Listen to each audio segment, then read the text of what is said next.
Okay, so let's get into a story that connects two worlds that seem miles apart. A devastating national crisis in Venezuela and a quiet digital revolution.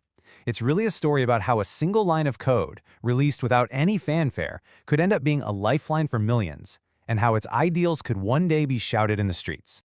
So, picture this. It's January 3rd, 2026, and news breaks that Nicolas Maduro has been captured. Now, from the outside looking in, you might think, okay, that's a pretty big deal, a violation of sovereignty. But inside Venezuela, for a lot of people, the feeling was, well, it was something totally different. You're this huge split. While some international observers were calling it an illegal power grab, videos were flooding out of Venezuela showing people dancing in the streets, celebrating, shouting libertad, which of course means freedom. To understand that massive gap in perception, you have to look past the politics and listen to the people who actually live through it. Right, so to really get this, we have to hear it from the people on the ground. For millions, this was never about geopolitics. It was deeply, deeply personal. I mean, just try to imagine for a second that everything you and your family have ever worked for, your savings, your business, your home, is just gone. Not just devalued, but completely vaporized by the very government that's supposed to be protecting you. Journalist Mariana Atencio, who actually lost her own father during the crisis because he couldn't get medicine, is adamant that this was never just about oil. It's about fundamental human rights. We're talking stolen elections, political prisoners, a refugee crisis so big, 8 million people, that it's the largest in the hemisphere, and a nation just desperate for a return to democracy. So the big question is, how does this even happen? How does a country that's so rich in natural resources just completely and utterly collapse? Well, it wasn't an accident. It was a slow, deliberate demolition of its economy. Mauricio, who actually grew up there, explains it perfectly. During the Hugo Chavez years, oil prices were just sky high, and it created this dangerous illusion of wealth. The government was subsidizing everything you could imagine, so on the surface, it felt like a boom. But underneath it all, they were systematically tearing apart the country's entire economic foundation. Now, this path to ruin didn't start overnight. It began back in the late 90s. But it went into overdrive when Hugo Chavez came to power. He rewrote the Constitution, he seized private companies on live television, and this is the key part, he started printing unbelievable amounts of money to pay for it all. And the result of all that money printing? I mean, this number is just, it's hard to even wrap your head around. In a single year, 2018, inflation hit 1.7 million%. To put that in perspective, prices were literally doubling every 4 days. Your entire life savings could become worthless in less than a week.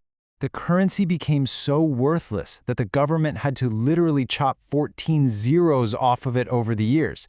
Think about that. That's not just your money losing value, it's your money being erased from existence. And here's the really chilling part.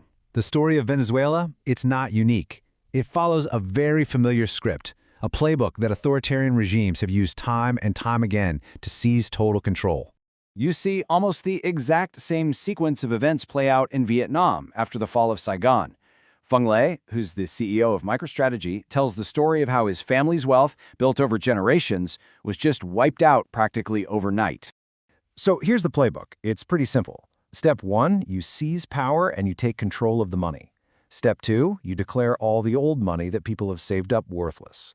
Step 3, maybe you let them exchange their entire life savings for a tiny, insulting amount. In Vietnam, it was the equivalent of about $10. And finally, step 4, you outlaw and seize any real assets, like gold. And just like that, the people are left with nothing. So this begs a really important question. When the financial system itself is turned into a weapon against you, how do you fight back? Well, you have to find new tools. And that's exactly what happened. Faced with this kind of total financial repression, a lot of Venezuelans turned to Bitcoin. Why? Because it's a form of money that exists outside of any government's control. A dictator can't just decide to print more of it, and they can't easily confiscate it. And this wasn't just theoretical. It became an incredibly practical tool for survival. People were using it to protect their savings from being inflated away. They used it to get money out of the country so they could escape. They even used it to organize and fund democratic movements, like paying nearly 80,000 medical workers or the volunteers who guarded the ballots in the 2024 election. And look, this isn't some fringe idea we're talking about. The opposition leader, Maria Corina Machado, the woman who actually won that 2024 election, she sees this technology as a key piece of the puzzle for rebuilding the country, even suggesting it could become part of their national reserves one day. And this is where it all comes full circle. This brings us right back to where we started, by connecting two events that seem totally unrelated, but happened on the exact same day, 17 years apart. On January 3, 2009, a silent revolution began when an anonymous creator released Bitcoin into the world. And 17 years later, to the day, on January 3, 2026, the impact of that silent act was felt in the loud, joyful cries for freedom on the streets of Venezuela. One was this quiet, encrypted message about property rights and financial freedom, and the other was the loud, real, tangible, and hopeful demand for those exact same things in the real world. So when you boil it all down, what this story really shows us is this incredibly powerful and often invisible link between technology and the basic human fight for freedom. It shows how innovation can sometimes give people a way to defend themselves when everything else has failed. So, can an algorithm, just a bunch of code, actually be a tool for liberty?